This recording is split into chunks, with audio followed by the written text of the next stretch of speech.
നമസ്കാരം, എല്ലാവർക്കും my not ബുക്കിലേക്ക് സ്വാഗതം. ഒരു പ്രധാനപ്പെട്ട ഒരു ന്യൂസാണ് പറയുന്നത്.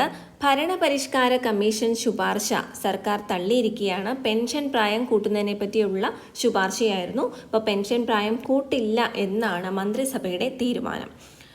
സംസ്ഥാന സർക്കാർ ജീവനക്കാരുടെ പെൻഷൻ പ്രായം 60 ഉയർത്തണമെന്ന ഭരണപരിഷ്കാര കമ്മീഷൻ ശുപാർശ അംഗീകരിക്കേണ്ടെന്ന് മന്ത്രിസഭ തീരുമാനിച്ചു. 4ാം ഭരണപരിഷ്കാര കമ്മീഷന്റെ ശുപാർശകൾ പരിശോധിക്കാൻ നിയോഗിച്ച ചീഫ് സെക്രട്ടറി അധ്യക്ഷനായ സെക്രട്ടറി തല സമിതിയുടെ ശുപാർശകൾ ഭേദഗതിയോടെ മന്ത്രിസഭ അംഗീകരിച്ചു. ഇനി മറ്റ് തീരുമാനങ്ങൾ എന്തൊക്കെയാണെന്ന് നോക്കാം.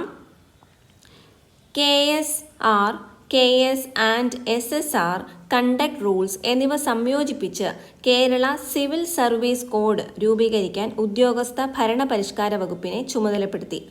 സബോർഡിനേറ്റ് സർവീസിലും സ്റ്റേറ്റ് സർവീസിലും പ്രൊബേഷൻ 1 തവണ മാത്രമാകും. എല്ലാ വകുപ്പുകളും 2 വർഷത്തിനകം വിശേഷാൽ ചട്ടങ്ങൾ രൂപീകരിക്കാൻ നിർദ്ദേശം നൽകും. പ്രത്യേക ലക്ഷ്യത്തോടെ സൃഷ്ടിക്കുന്ന തസ്തികകൾ ലക്ഷ്യം പൂർത്തിയായാൽ അവസാനിപ്പിക്കും.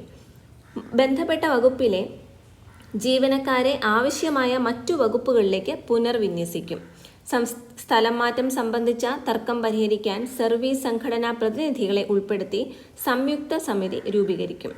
ഏതെങ്കിലും തസ്തികയിലേക്ക് സ്ഥാനക്കയറ്റം ലഭിക്കാൻ പ്രത്യേകമായ പരിജ്ഞാനം അഥവാ സ്കിൽ ആവശ്യമെങ്കിൽ അത് ആർജിക്കാൻ അർഹതാ പരീക്ഷ നടത്താനുള്ള ശുപാർശത്തിൽ അംഗീകരിച്ചു. ഓക്കെ, അപ്പോൾ ഇത്രയും കാര്യങ്ങളാണ് ഈ ഒരു ഭരണപരിഷ്കാരം കമ്മിറ്റി ശുപാർശ ചെയ്തതിൽ മന്ത്രിസഭ അംഗീകരിച്ചത്. അപ്പോൾ ഈ ഒരു ഇൻഫോർമേഷൻ മറ്റുള്ളവരിലേക്കും പാസ് ചെയ്യുക. Thank you so much for watching.